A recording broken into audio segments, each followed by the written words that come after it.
Hello.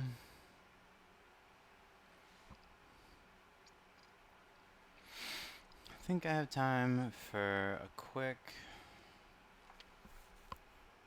short night stream. I don't know when people watch these, just gonna get a feel for it.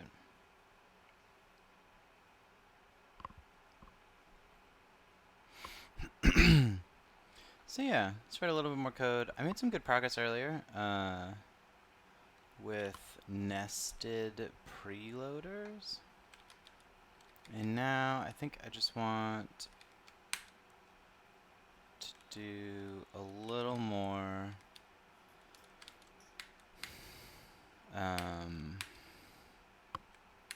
with that. So yeah, I'm going to start where I left off.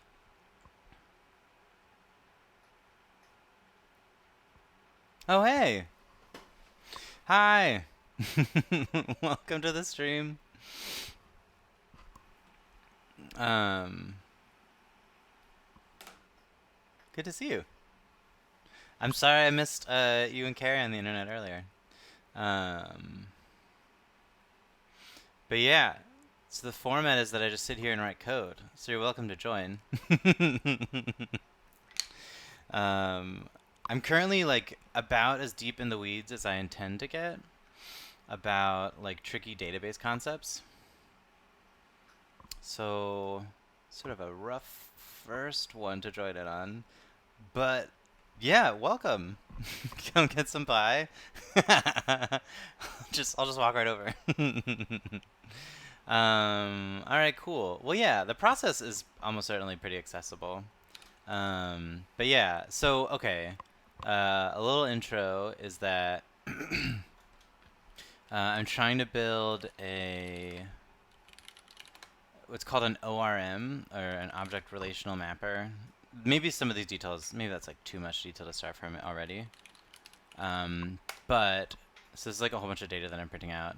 The short answer is that I'm trying to build like a way to interact with a database easily in this language called J. Database that I'm using to connect to is called Postgres. And this is like a Postgres terminal. And you interact with Postgres using little commands like this, like select star from users. That's like a snippet of SQL code. And you can see there's like 2 users. This table has like nothing in it. It's just like a user has an ID, an email address, and then some timestamps about when they were created and updated. And the point of this is that it's like a to-do list app.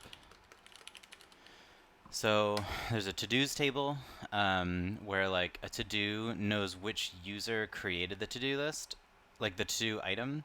And this one is like add support for preloading, and this one is like created an ORM in J. And the thought is like I'm doing this all like mostly imagination wise, but it's easy to imagine that like this data could power, like if you log in as user number 1, then these 2 to-do items that have user ID 1 would appear on your dashboard, one for add support for preloading and another for create an ORM in J. And this to-do list item has like a completed at set, so it's like it's been completed. This one doesn't, so it's not been completed. And then I've got some other like hypothetical features I'm playing around with. I have one for like tags, where I might imagine that like when you're rendering these 2 items, maybe you could like tag them as like new or fun or outdated. It's like an Asana feature. Maybe that's like an important thing in tasks. And then the way that you keep track of that, of like which to-do items have tags of which kind, is this, which is called a join table. An ORM, it stands for Object Relational Mapper. The Oh no, you're totally good. The questions are great.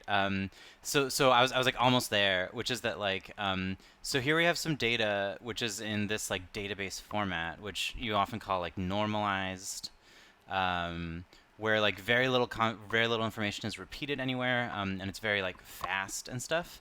And like these are just views of this data rendered out, and the database has it all like on disk in a permanent way. But if you want to like manipulate this data, you usually don't want to worry about like all of these like database implementation details. You usually want to be able to say like I want to just look at like some user and all of their to-do list items and like the tags on those items, for example. And if you're looking at just these tables, it's sort of complicated, right? So like the to-do list items for user 2, you got to go look and see does anything here have user ID 2, and like it doesn't. But user 1 has 2 to-do list items. Okay, and their IDs are 1 and 2. And if you want to know which of these tags apply to which of these to-do list items, you have to look at this table, which is like hard to read, right? But if you look at it, you can say that like to-do ID number 2, which is this one, add support for preloading, is associated to tag with ID number 2, which is the one that says fun, which would suggest that like this to-do list item, add support for preloading, oh that's Charlie in the background, is like associated with tag number 2, which that ID is fun. But all those hops back and forth are like cognitive overhead that's hard to think about. And if you make that many like interactions with the database, it'll be a really slow application. And so like an ORM is like a body of software that helps you solve those kinds of problems, where it'll help you like define these like relationships between tables, so that you can say a question like, I want like a user logged in and I need to show them all their to-dos, and each to-do needs its like tags listed. And so an ORM is something that would give you the tools to say like, give me like user 1 logged in, I want all their to-dos, and I want you to jump through this taggings table to also tell me about all of their tags on each of the to-dos. Generally it's like an abstract tool that lets you like answer hard questions about your database so that you can process database data in code. But like, yeah, it's like a software, it's like usually it's sort of like a framework kind of thing. And so the code that I'm writing is like verging on incoherent, because it's like code to generate the SQL expressions and map data around for like whatever your data structures are. But like the test code that I've already written might be like a little bit possible to follow. Okay, and so maybe we'll jump in here. So this is called like a spec, which is short for specification. And so you describe different concepts in your code base, and there are these like it commands, which sort of read a little bit like human English. Yeah, oh, Charlie. She loves it when I get on the stream. It's like whenever I get talking about something interesting, she can tell, and she like makes a ton of noise. But yeah, so here I'm describing this concept that I'm working on called a nested preloader. And a nested preloader does like exactly this thing that I was describing, where it lets you say, I want to load some users, but with those users, I want you to preload their to-dos. But with those to-dos, I want you to load from their taggings also their tags. So it's like all these like layers deep. And so you want to like nest some sort of like querying behavior within the system. And like we'll get to that, but first, like the way that this the system works is that you need to describe a little bit the database tables in this programming language called J, so that J knows what to look for in the database. And so here we say that a to-do is a data structure that has an ID on it, which is a number, an integer, and a description, which is a string, which just means like a sequence of characters. And if you look at the to-dos table, there's like a mapping here, right, where there's this ID column and there's a description column. And this table has other columns, but I'm not worried about those in my code base right now, in this code at least. And I described that there's like a to-dos repo, or like a repository of to-dos in the database. And this is the name of the table, to-dos, which maps with this. You say like select star from to-dos, you get that. And this data structure to-do are mapped together. And then I describe here that a to-do has many taggings, which names this relationship that I was describing earlier, where there's this table that has a to-do ID and a tag ID that conveys that like the to-do with ID number 2, which is this one, is related to the tag with ID number 2, which is that one. And you can tell by their IDs. And this describes that relationship. And then I go on to do the same and say that a tagging has an ID, a to-do ID, and a tag ID, which matches these columns here. And we have this repository of taggings, which is called the taggings table, and it has the same struct.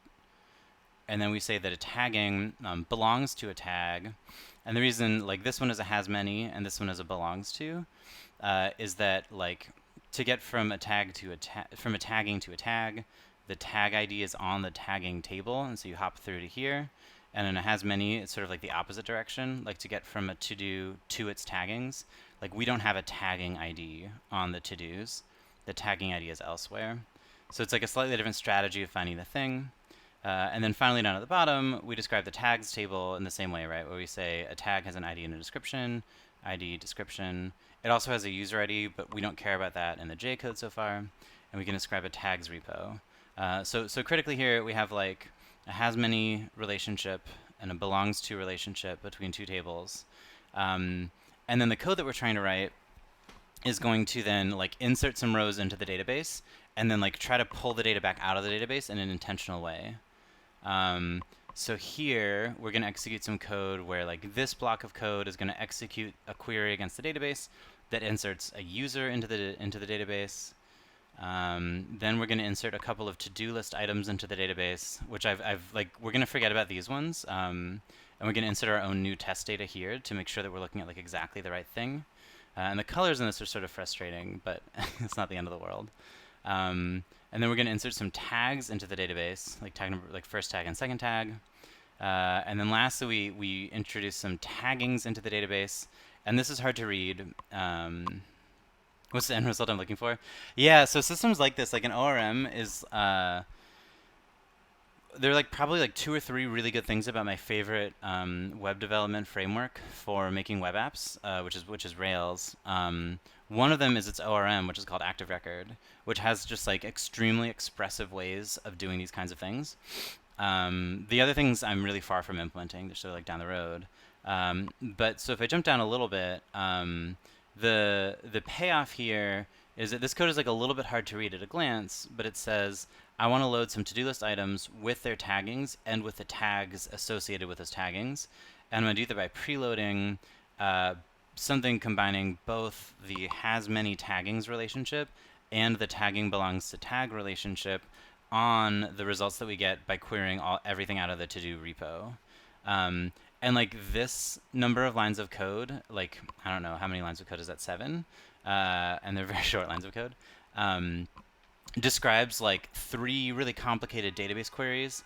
They're going to first pull out all the to-do lists from the to-do items and then like find all their IDs and then pull all the taggings that map to any of those IDs and then grab all the tag IDs out of those taggings and then grab all the tags out of them and then associate them all together in memory so that you can very easily like operate on that data before like rendering it to the user or modifying that data in the database or doing whatever you want to.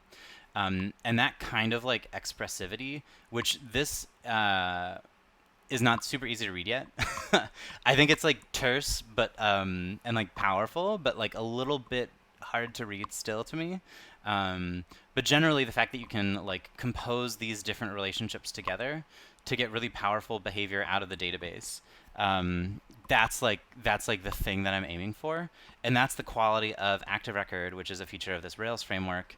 That I think lets me like build more powerful and faster apps with it. Like the reason that I was able to build Stoop as quickly as I was able to is that Active Record is like extraordinary, like exceptionally expressive. And if you understand it pretty well, you can like get exactly the right SQL queries in exactly the right order to do the behavior that you want with like very little like manual work that you have to do over and over again. It's like very much like you say exactly what you mean at a high level, powerful way, and you get just to like do it. And so like I think what really shows the value of this here is that like it takes me like so here like all this code here like all of this is like inserting data into the database manually without any automation or anything. It's like 1 line per database like interaction that we're doing here. And then I have a little bit of code up here, which like every app needs to have some notion of like what's actually in the database and what's its shape and stuff like that. So it's like pretty standard. And then these 7 lines here like traverse all these different tables that we created over all these different inserts over these tens of lines and know how to like glue them all together correctly. Like that's like a really good signal to me that I'm creating like a powerful enough tool that it might hit these like goals of expressivity and flexibility that I'm hoping for. And then like moreover, like down here, I'm like asserting that all the data was glued together properly. And if we glance at this, we can see that we inserted 2 test to do items. We make sure that we got 2 out. And then we find like the first one, the one that had taggings on it. And then we like make sure that the descriptions on the tags that we pulled out from the database match the ones that we wanted to enter into the database. and like the test passes right now, so it means that this is like working correctly. Anyway, so yeah, the purpose of this code and the end result that I'm looking for is to like have the kind of expressivity and power of like being able to like, so like up here, all I'm doing is like describing the shape of different database tables, right? I'm describing that like this table has like an ID on it and a description on it. That like this is what one row of the table looks like, this is what the whole table looks like, and this is like a relationship between this table and another one. And then just with that sort of like information of the structure of the tables that we encoded, the like framework that I'm building can like glue and stitch a lot of things together and do like really complex database interactions in a powerful way. And I did this like at the end of my last stream, and I really liked it, so I'm going to do it again. So I'm going to like print when I'm about to preload and when I've like completed the preload. And in here, I can find all the places where I'm about to execute my SQL queries, where I'm interacting with the database. Yeah, that's what I'm about to show you, an example of what the code translates into. Well, I don't have like an app built in this yet. I'm like very far from like a full-on app. But I can show you like what I'm about to show is like the database, the actual like queries being sent back and forth to the database based on this. And then I think I can even do this like for prepared args.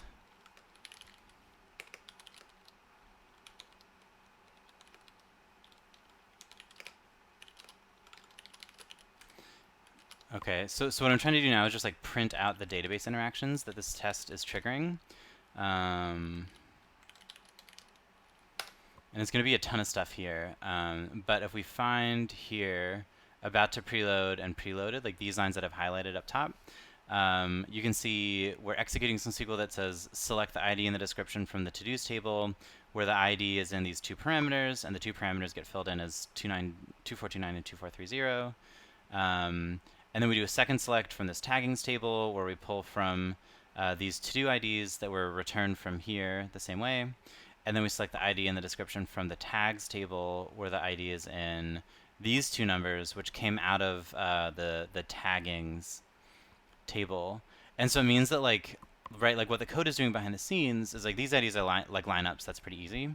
But like after we fetch the to-dos, the code then like fetches all the taggings associated with those to-dos, and then it's gonna like find all of the tag IDs from those taggings. Because if you remember, like the way, oh, I cleared it all out so we can't see it, but like the way that the tags and taggings are related is that this taggings table has a tag ID on it. So we're like finding all the tag IDs out of those results, and then these are those two tag IDs, and then we're pulling those in here. I don't know if this is the most like illustrative example, but like I don't know. As someone who knows SQL pretty well and knows this language a little bit, like I find it really informative to see like this code, as I would expect, issues like three queries, like one from the to-dos table, which is defined by like this bit here, and then one from the tagging table and one from the tags table, and like pulls them all out and glues them all together. And then, I don't know, like seeing the actual structure of the data is pretty hard due to the nature of this language.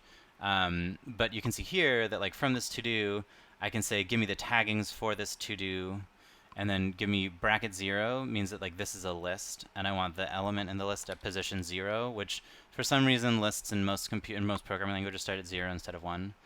And so I want the first one in the list, and then from there I want the tag on that tagging, and then I want the description from that tag. And like I didn't like write exactly where these bits of data should come from, right? I didn't like define, like at no point did I say like there's like a struct which has like taggings, which is an array of structs which have tags, which is a struct itself, or which has like a tag, which is a struct itself, which has a description, which is a string. like this is like the reality being exercised by this line of code here. It says there's like some data, which is a structure that has a field in it called taggings. That's a list of other structures that have a field in them called tag. But I didn't have to like write this out by hand. And that's like really the point, right? It's like to get rid of unnecessary and cumbersome boilerplate like this. For relationships and like structures like this, it can just be inferred by like the structure of the underlying data. Yeah, so this is like an example of the kind of expressivity that I'm hoping for. But the interesting thing about this is that these two kind of relationships, belongs to versus has many, have like somewhat different qualities. And I think the code that I've written only works if you go first to a has many, and then later to, maybe you could do a belongs to later. You can do whatever here, but it only works if this first one is a has many. So I'm gonna write another test in here. I don't know how much of this I can really like maintain, but I'm gonna add a second test. I'm gonna say like which like exercises this, but for belongs to relationships. And so my goal here, I'm using a strategy right now called test-driven development, which like the point of it is you like first write an automated test or a spec or something like this for your code that exposes a flaw in the code that you have, and then you work, once you've written that one test, you work to fix the code so that your test will pass. And that way you sort of like stay, it's like a strategy for like focusing yourself and like keeping, making sure that you're actually working towards some target. And especially in a system like this where it's like a language that's very novel and foreign to me, and like a product goal outcome that's like so radically distant from anything that like I can really, it's like you can't just like, look, I'll show you my ORM. Like the real end goal here is like I don't know, I've got some like I've got some like problems with stoop in production, which I think relate to it being written in Rails, and I think that a lot of them would get fixed if I rewrote it in a language like J. It's just like a way more efficient language when you're running it. And if that's true, like that'd be really cool, but like J's missing all the like tools that I'm using in Rails to make it like work for me. So anyway, like the end result for this might be like rewrite stoop in J, which would be awesome. But there's so many steps between here and there, and I need to build so many intermediate tools that like it's like first writing all these like little specs along the way gives me like short like hour to hour, minute to minute benchmarks that I can try to hit for myself to make sure that I'm like progressing in the right direction. I also have like a little agenda for myself in here, and like most of these are done, but this one I've still got to do. So this is what I'm working on right now, nested preloads for belongs to. Okay, so this one I said preloads nested has many relationships, and now I want to test preloads nested belongs to relationships.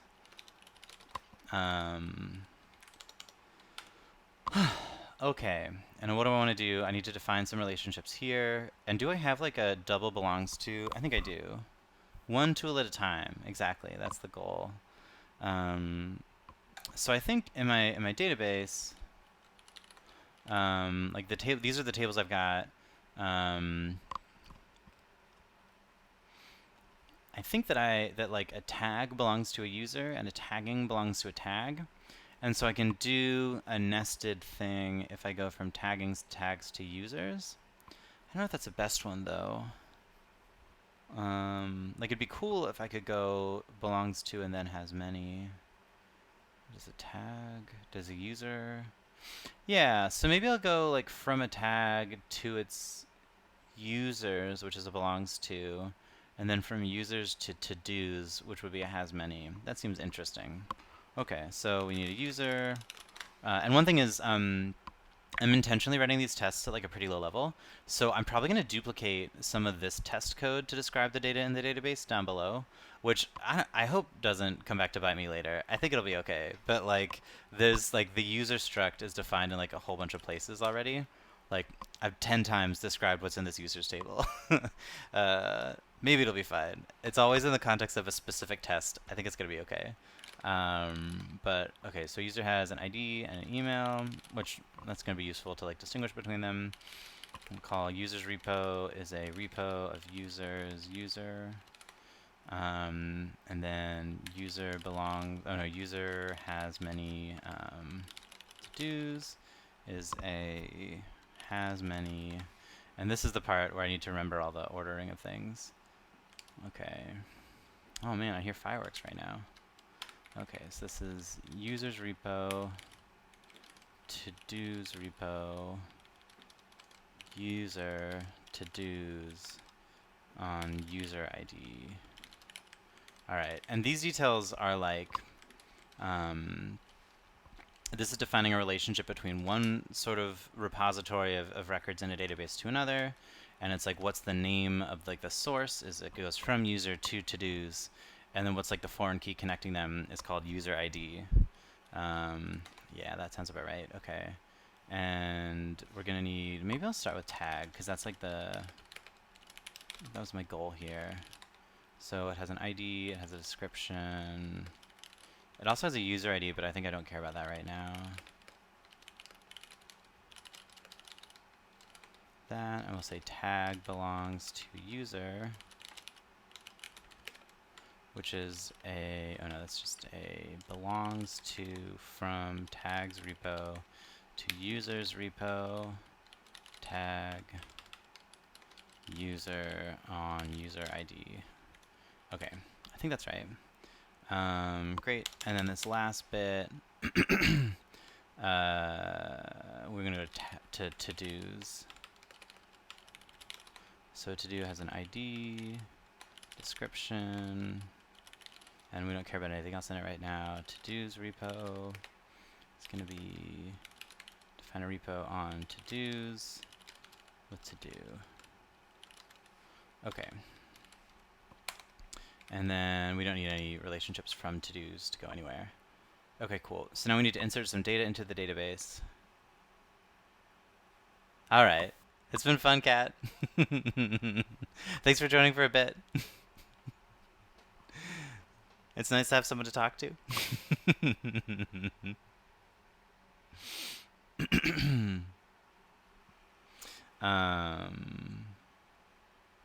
I'm glad you learned something.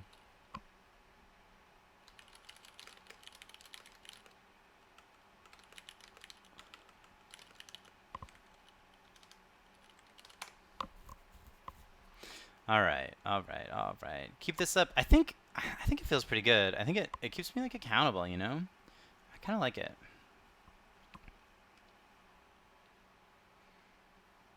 All right. Insert result. I'm going to throw some stuff in the database. Got to copy this pattern. So I'm going to execute. Oh, I need my connection, don't I? Got to grab a database connection. All right. Get a database connection. Define the structure of data that we're going to get back. On the connection, I want to type insert result. I want to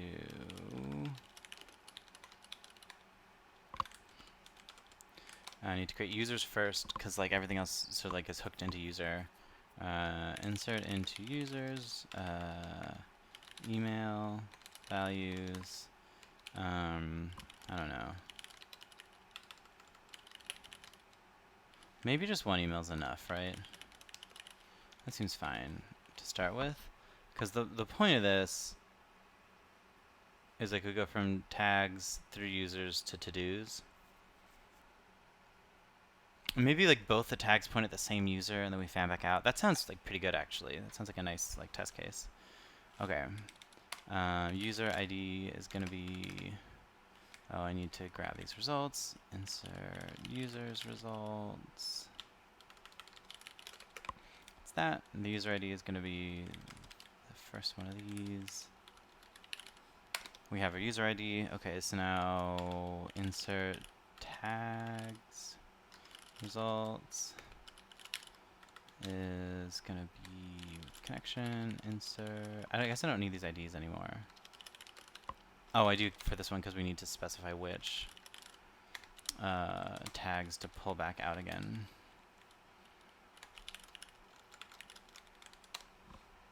Okay, insert into tags, description, user ID description.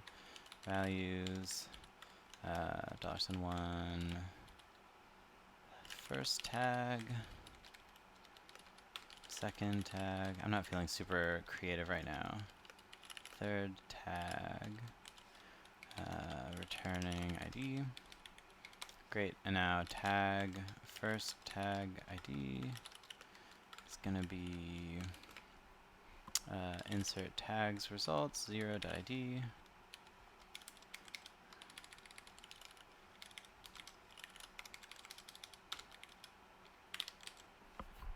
Is it useful to grab a few? I feel like three is too many. Maybe I'll make 3 to-dos, but I feel like I only need 2 tags. Great, okay, and now I'm just gonna execute on connection. Insert into to-dos, user ID description, and the data is going to be first to-do,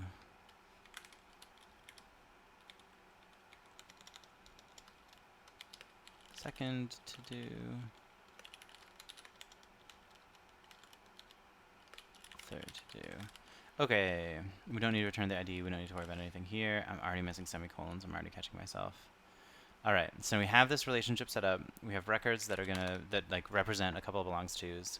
And now we can hop from tags to users to to-dos. Life is good. We'll do that.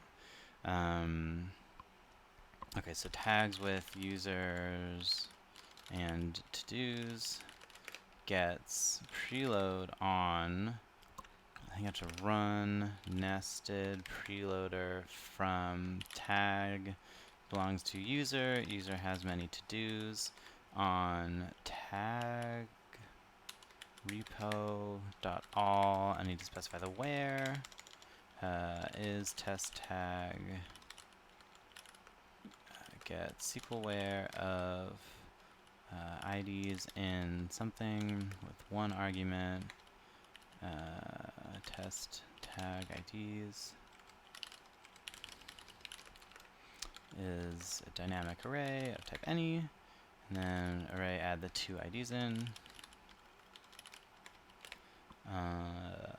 First tag ID and second tag ID. Lost the underscore. Alright, so we have our where. Pass the where in here. We've got our tags. On this scope of tags, we're going to preload the user, and then for that user, we're going to load their to-dos. Great. Okay.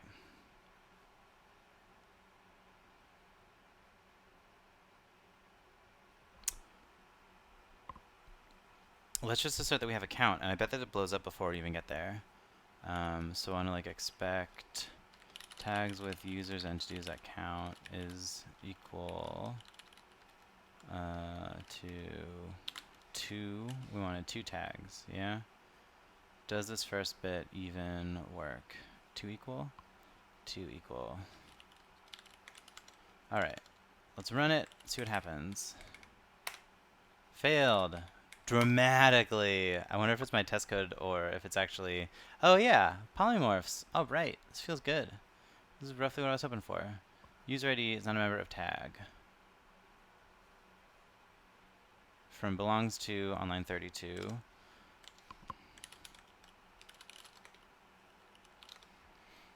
Oh yeah, this is about to get complicated.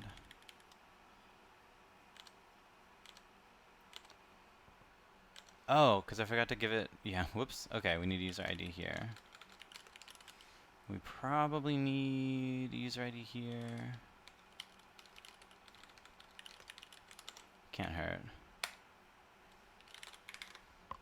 What happened this way? Count is not a member of user. Oh, perfect. That's confusing, but about right. Clearly this if isn't working. But great, that's the sort of type error that I was looking for. Nested preloader line 96. Alright, so here. Huh, I wonder why that's returning true.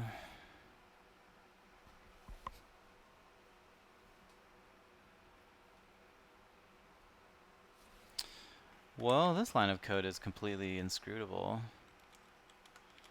And I was pretty shocked that it even let me do this in the first place. I wonder if it just like always returns true. Let me just like print parent destination. Let me like break this into a couple of lines maybe.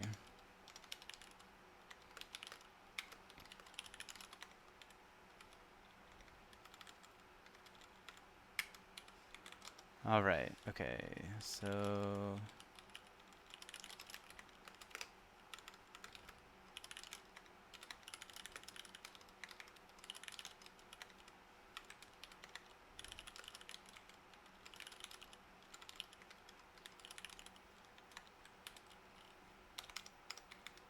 okay, I want to say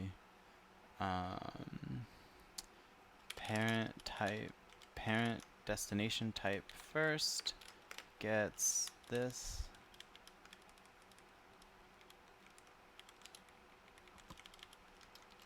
Type info gets that.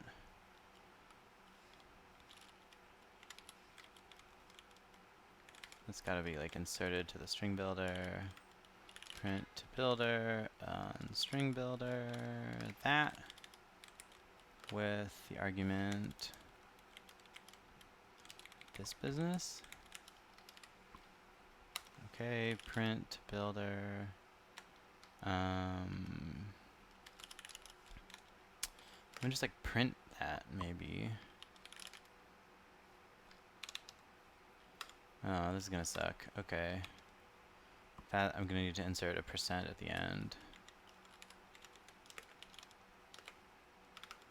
I hate when that happens. Okay, parent destination. Oh, it's not even gonna happen. Maybe I'll just like print out this actual expression evaluated statically.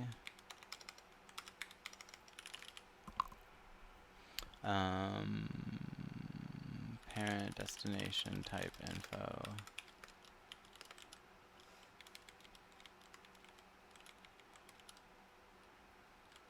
Wow, what am I even doing here? This was some real like panic code that I was writing. Let me get this out of here. I want that type info of type of that. Oh yeah.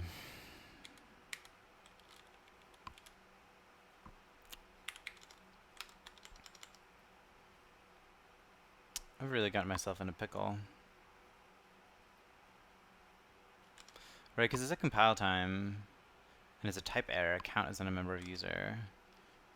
So, okay, I'm gonna like leave this exactly as it is, and just run like a,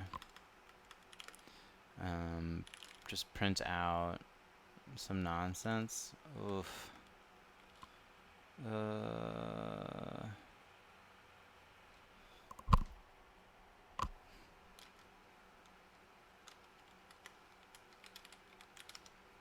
What do I want to run here? I want to say, like in a for loop, whatever, it's okay. I want to look at, I basically want to do like this here, a static context, but I don't want to like directly jump to its .type or equals array or anything. I want to just do that, and then I want to print parent destination type.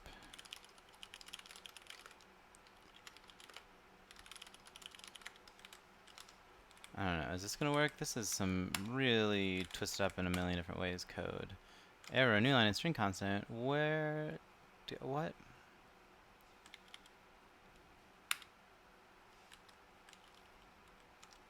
Where? Nested preloader line 100? Oh, whoops. Okay. Parent destination type is some pointer. Got a dereference. I got an array once, and I got a pointer once. Okay.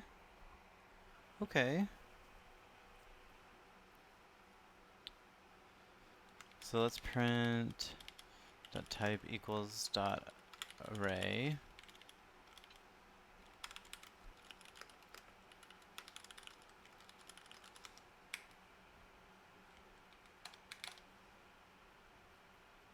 True the first time, false the second time. You know what? I bet this is happening because it's like not a static if. Yep. I bet that's it. Okay, and I'm gonna have to like hop into metaprogramming twice here. This is gonna suck. Okay, so what I need is to say parent destination type is array.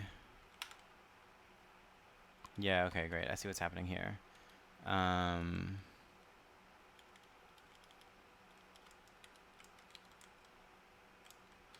Okay, so parent destination type is array gets that. And here's what I have to do is return that. Okay. I really want to insert.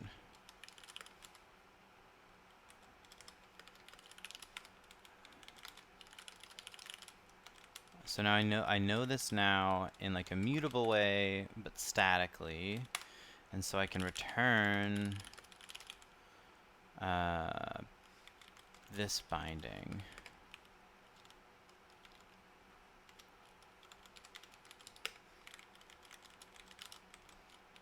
Yeah? Okay, and now that can be static if.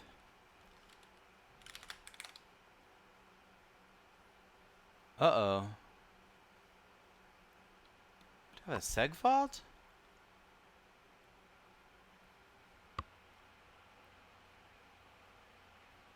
Huh. In nested preloader line 227 and the spec. Huh.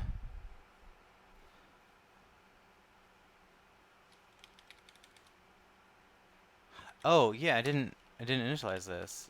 Is test tag arg0 gets test tag IDs. No, that passed. That passed. I never believe it. I think I need to like. Here's what I need to do. I need my run here. Okay, what is this? Add specs verify at the end. Run specs verify this here. Assert not any failures. Okay, and then like print all specs passed. And I think I want to add like a specs run gets 0 count. Specs count. Yeah. Okay, great.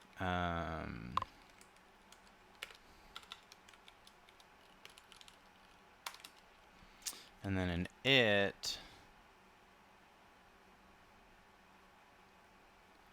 I get like its count. How about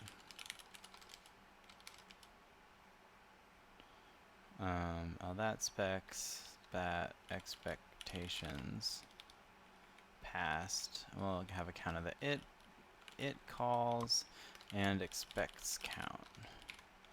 Okay, this is gonna make me feel like much better about the reliability of my test suite. So its count, whenever we hit an it here, and whenever we hit an expect here.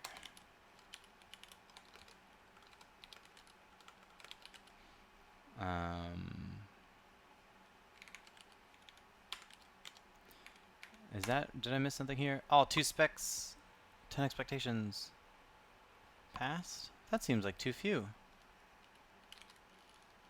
Seems like way too few. I've been worried about this. It seems like specs verify doesn't get called at the right place. Like it's almost like we want to like sneak this in here. And then like do another. I don't know, is that valid?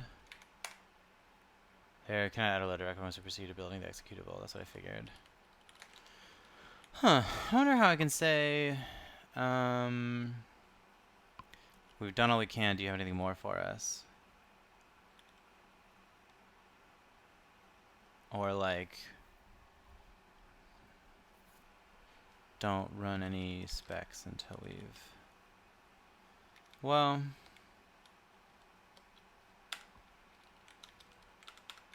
we tried.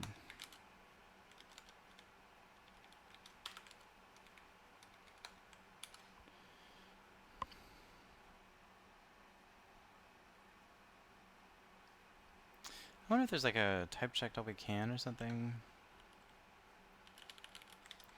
What am I looking for here? Could probably wait for message.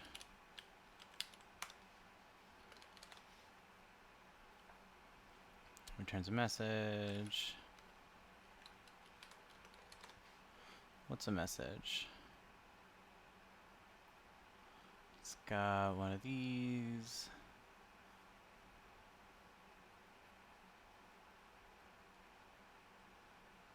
Man, I don't know.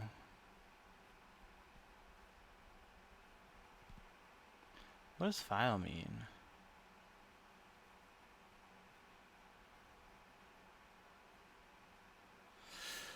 I don't know if I'm interested in this. We made it to night mode, everybody. We started in day mode. We made it to night mode. Okay, well, whatever. I don't know why this doesn't work. Why doesn't specs...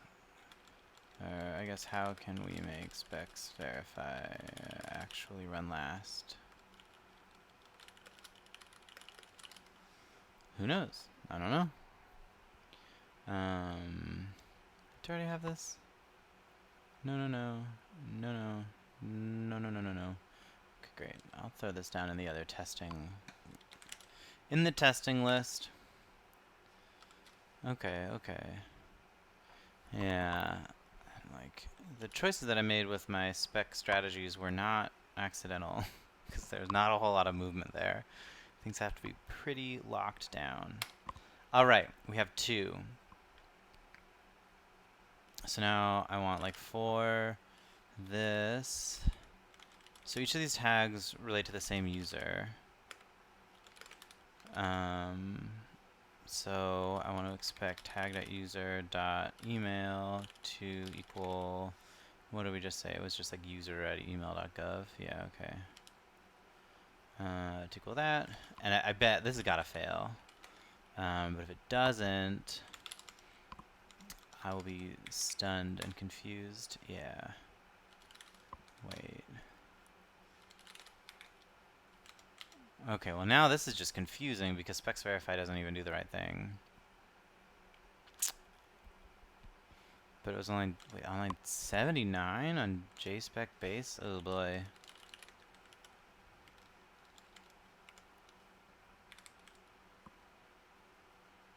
Yeah, let's get this, let's like undo these changes. This didn't help.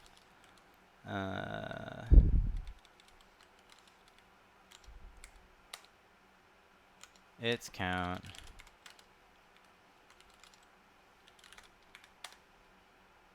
Wow, still blew up. What if it's an online 75?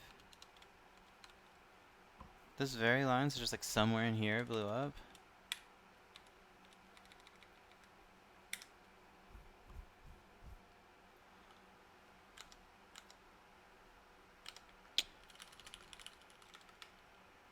What did I even change? Spec tag.user.email to equal... I don't know. Does this like not actually work? I don't know. Maybe I should say... Like, I bet the tag.user doesn't even exist, right? Let me just like print the type info. Tag type info. Type info of type of tag. And dereference it. And get me out of here. Yeah. Okay, so tag type info here. I bet it doesn't have a user, right? Okay, great. Perfect. That is exactly what I was hoping for. And this is a confusing failure that I would hope a type checker would have caught. But I guess it didn't. So I'll catch it. Okay. I'll just like leave that for now. So now, nested preloader. We can actually do this work. Great. So now, if we had an array, we did one thing, and now we're in this else branch.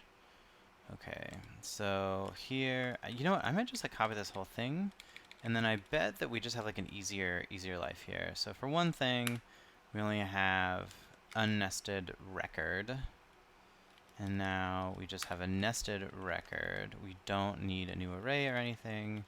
We just declare it as this. Yep. And now, no need to do that.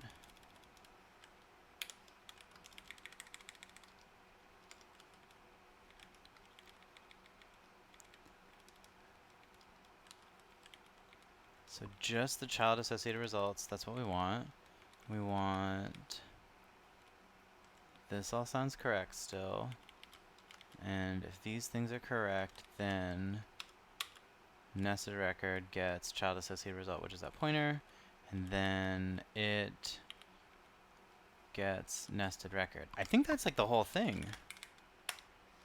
All right, and what types did we get here?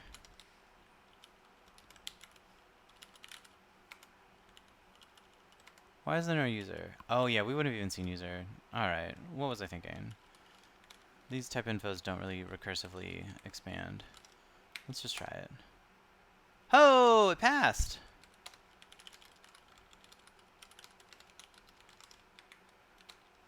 All right, cool. So we have the user. And now let's check like the to-dos and make sure that we got all the 3 to-dos. And then we have a thing that works both directions. That's pretty neat, right? Okay.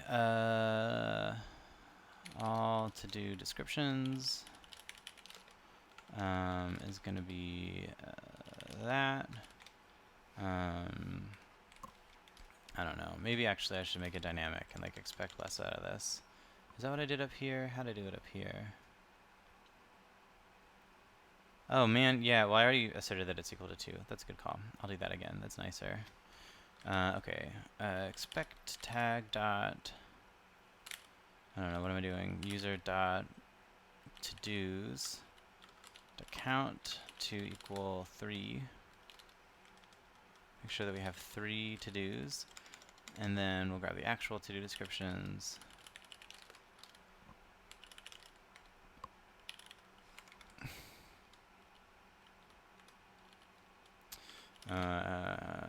For some reason, doing this twice makes me think, I'll just copy paste it, and doing it 3 times makes me think I should like abstract it with a for loop, but that is silly.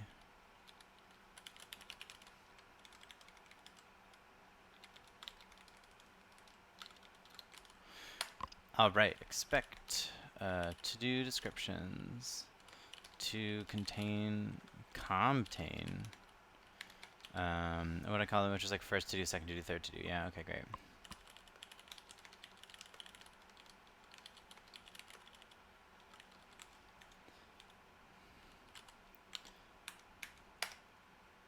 Wow.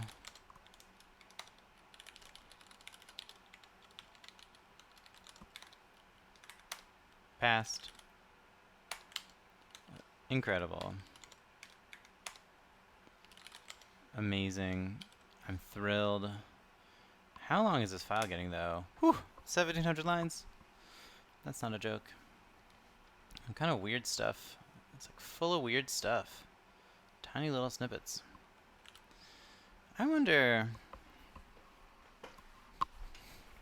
if it's time for like a metaprogrammed lookup or something. Would it be neat to be able to say like lookup on some like whatever thing?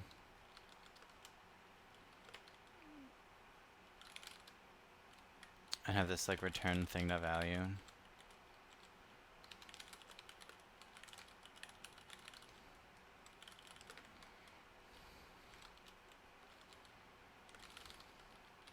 Would this be neat? Would this be cool? I don't know. We'll get back to it. I am happy that my tests pass. And even though this compiler is like doing all this database interaction stuff, it's quick. I guess the tests are beginning to take a little bit longer. How do I like...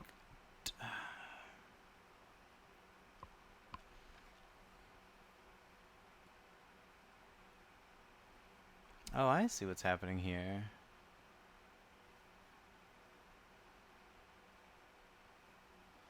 Oh, maybe I should dig a little deeper into this message phase in order to... Okay, first things first. I hit a milestone. What did I change about run? I just deleted some new lines. That's allowed. This was just a white space change. And I added a new spec. And I added the behavior. And I pulled that out so that it made sense statically. Great. Okay, support for nesting belongs to inside of belongs to relationships. Awesome. I think we're at a point now where like I want to like flex this whole thing together and say like, I don't know, what would I render in like an admin dashboard that renders like for all users, all their tags and their to-dos and the relations between them and etc.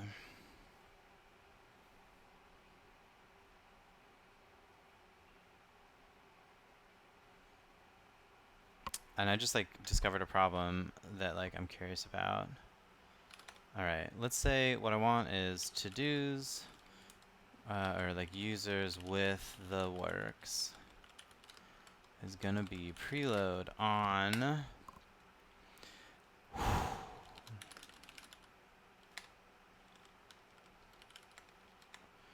Alright, so from user we can hop out in two different directions. We can hop out towards to-dos or tags on user repo.all. Great. But in this to-dos direction, I want a nested preloader from to-dos. User has many to-dos. And on the to-do, I want to grab taggings. To-do has many... That's a thing, right?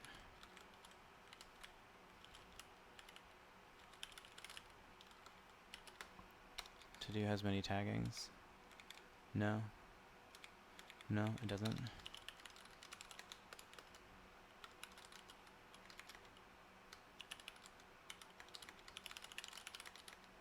No, that's not how it goes. Like that. To-do taggings on to-do ID inverse of seems worthwhile to set. It belongs to do no taggings repo to-dos repo.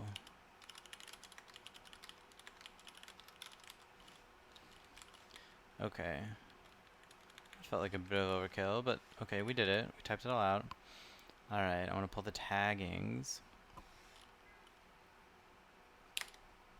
From there we want to get to the tags. So I want to load tagging belongs to tag. That's all. Great. Okay. And now we also want to traverse down tags. And I think we'll just like leave it at that, right? User has many tags. Okay. Now for user and users with the works, I want to print user. Yeah, that's ugly. Oof, and this is even uglier. Okay. I'm just gonna say like that email. How about that? That makes me feel a little better. It's like a little bit of a lie, but it's not totally a lie. Print user that. Print now. That at. Alright, user at some address that.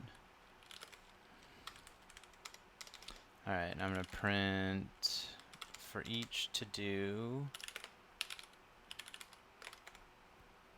Right, because I grabbed to-dos.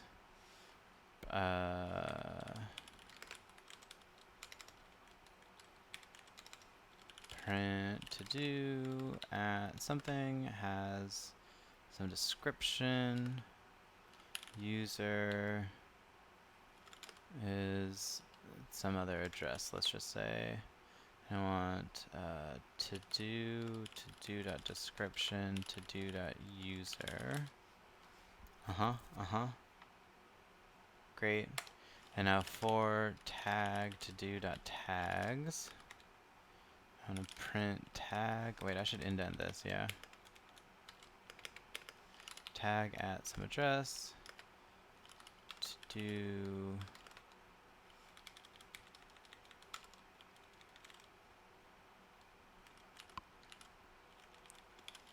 and I need tag dot description. Oh wait, no, I have to go to taggings first. For alright, and I'll just print like tagging dot tag dot description tagging dot to do.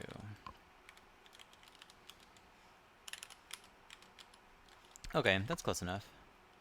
Great. I feel like, you know, through relationships is like coming up.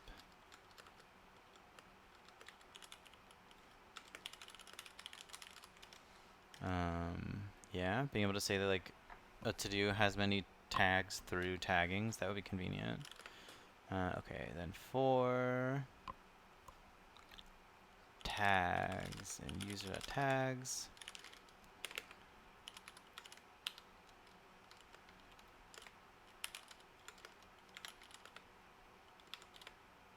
Tag.description, tag.user.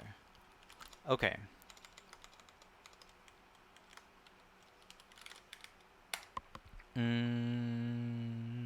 To-dos repo, line 40. What did I get wrong? Oh, like that? Semicolon? Composed preloader. Do I have a typo? Composed preloader. Huh?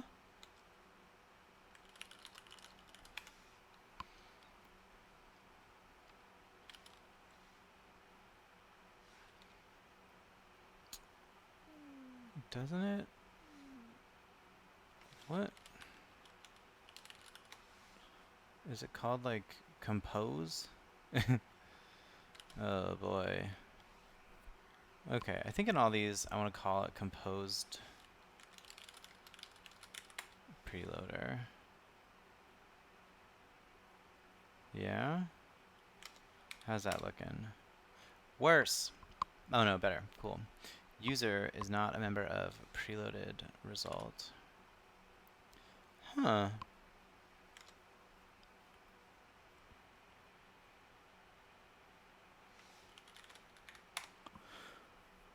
On line 146 here, to-do.user?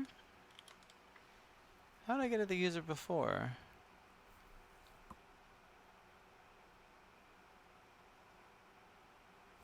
Am I not doing inverses? I figured I would be. I thought I would get inverses for free. Right? Like in result.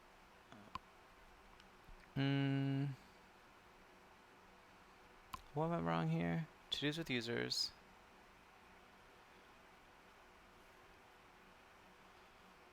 If result.user is not null.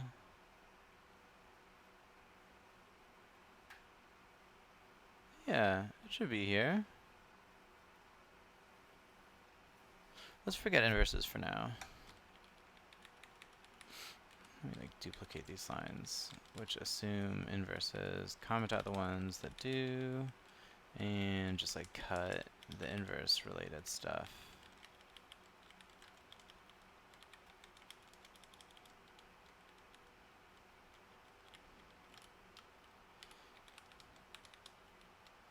Make sure I have new lines though.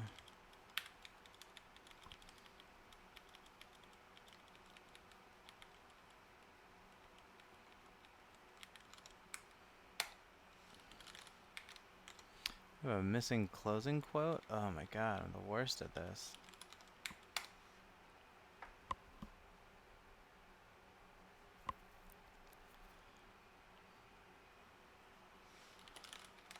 Tag. Oh yeah.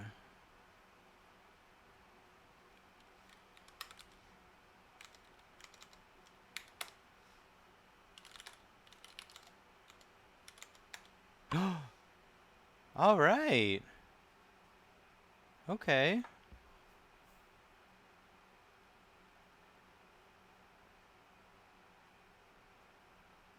This user has no to-dos, created 2 tags, one that says fun, one that says outdated. This user has 2 to-dos and has created 1 tag. To-do says add support for preloading and has 2 tags, one for fun, one for outdated.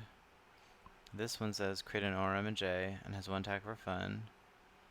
Interestingly, the this fun tag and this fun tag have different memory addresses. Oh wait, but this is a tagging and that's a tag. Anyway though, I don't know, this looks like pretty close to working, right? From the user, we got tags.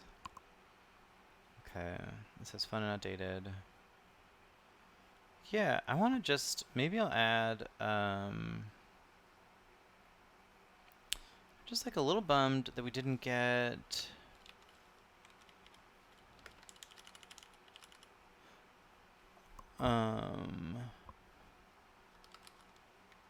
the inverse, you know?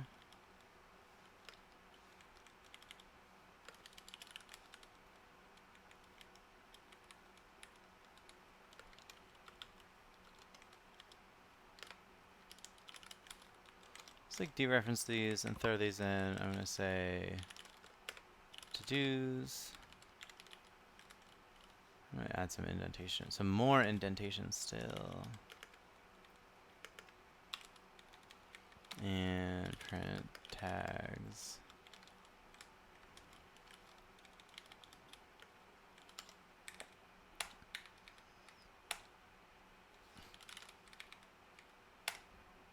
Okay.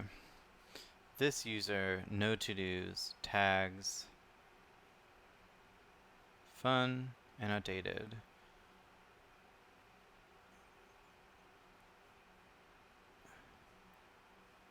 So it does have a pointer to the user, though. Oh, sorry, Charlie. Didn't mean to kick you. Alright, so let's try to bring back this.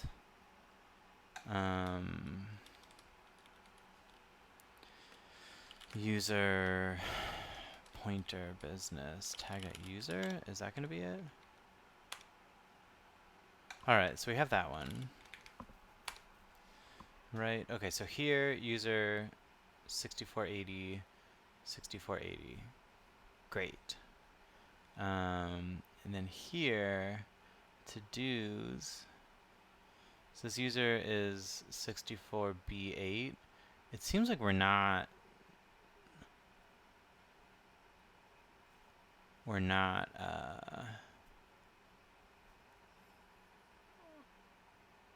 nailing these inverses when we do the nested business. I wonder what that's about.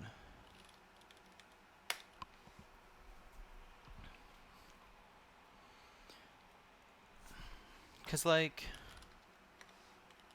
when we associate a has many, which we're calling this code, here we mess with the inverse of, we do the stuff, yeah? And then are we, like, erasing?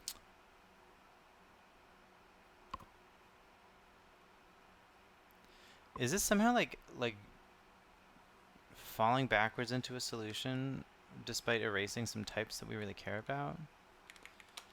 Like these types were such a minefield for me, so baffling to me that, like, I don't know. I feel like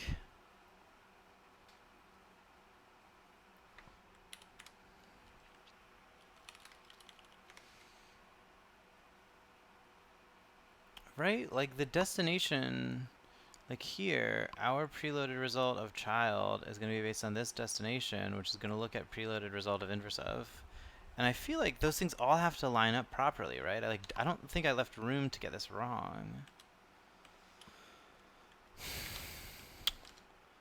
But, like, so if I just, like, paste this into my editor, like, this user ID appears in the tags for the user. Likewise, this user ID appears in those tags, but fails to appear in the to-dos. Oh, I'm not even trying to print that, though, am I? Oh, I mean, I guess I am, right? Like, I've just got to do.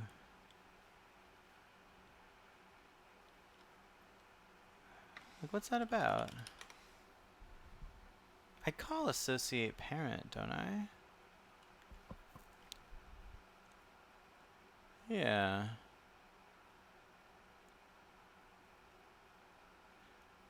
But you know what? Do I then...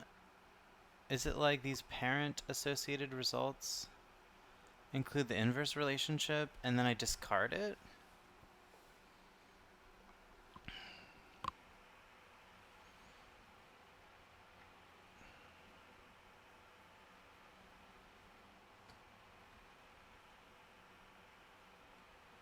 Because I'm like, no.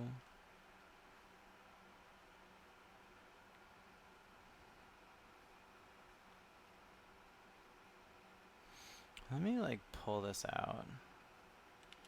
Duplicate it up here. Use a static if. Feels like a better practice.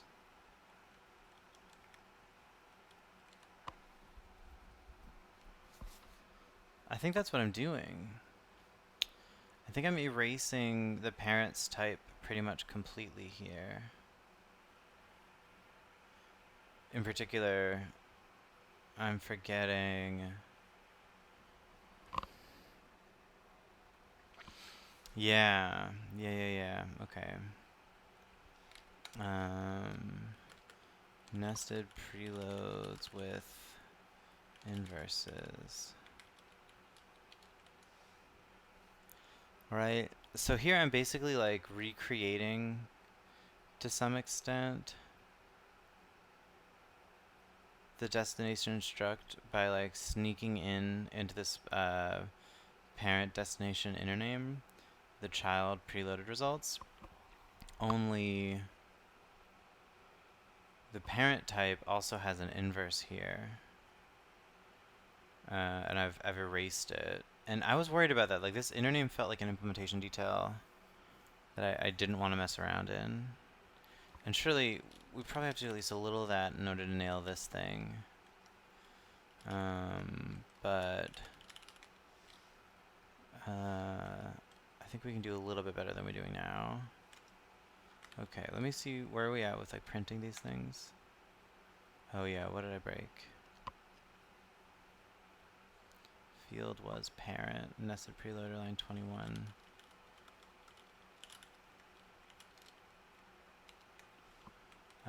Yeah, get that out of here.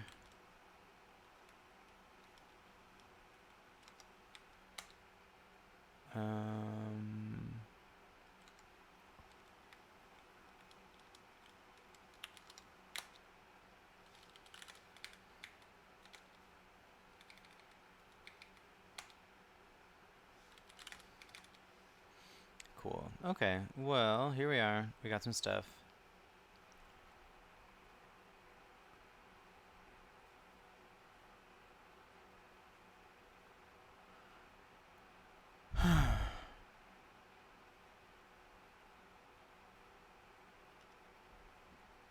No inverses on nested preloads yet. Wop wop. You know what? I do want to go like one level deeper though, because we're only doing like one layer of preload. No, we're doing two. Like, we could go from the tag back to the user just to be cute. I don't know, why not?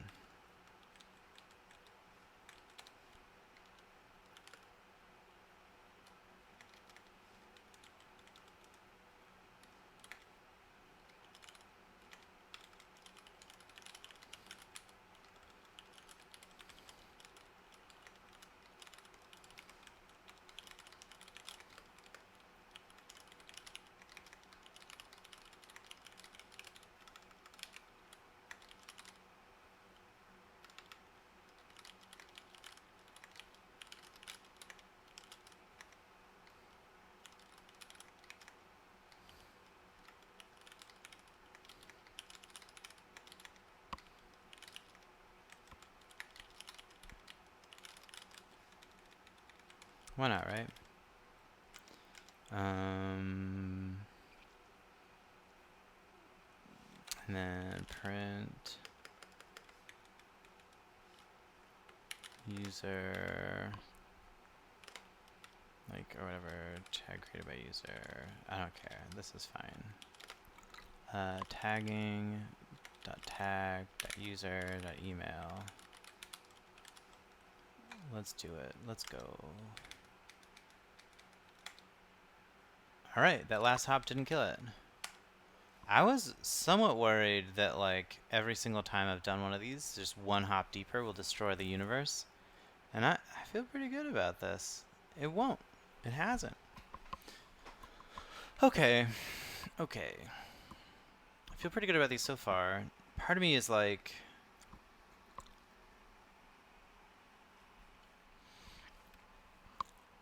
philosophically concerned about this proliferation of like, you know, this user and the to-dos, find a to-do, find the tagging on the to-do, find the user on the tag on the tagging. Like,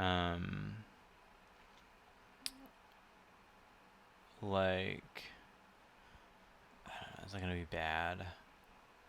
That like these user records, while it's likely that they're all actually the same,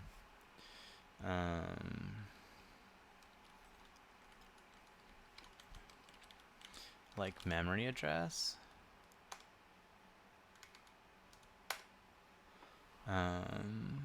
Right? 9B0. There's certainly not this memory address, which is 480.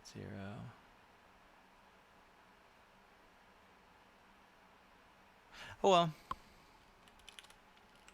I'm not too worried. I think it's going to be fine.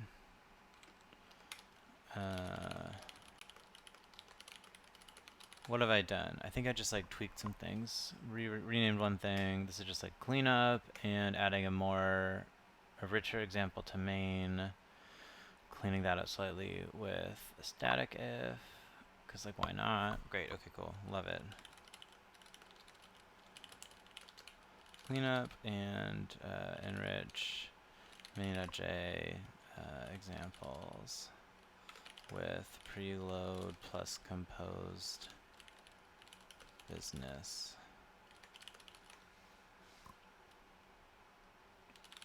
Okay, cool. It's up.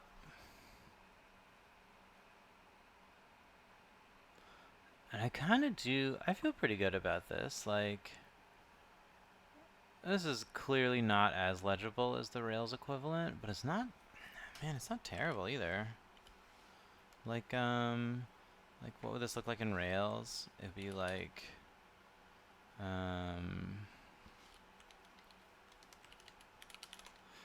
user.all.preload to-dos, taggings, tag user, and tags, right?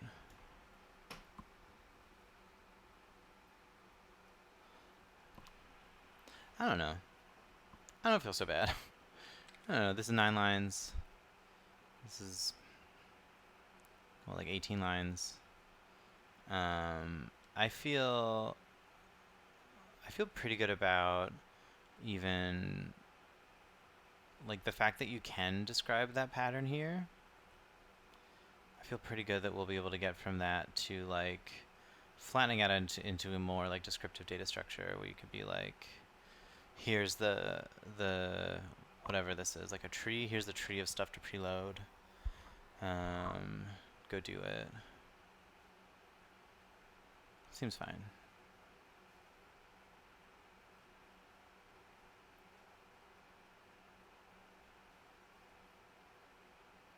All right, it's been fun. I'm gonna get offline. Bye.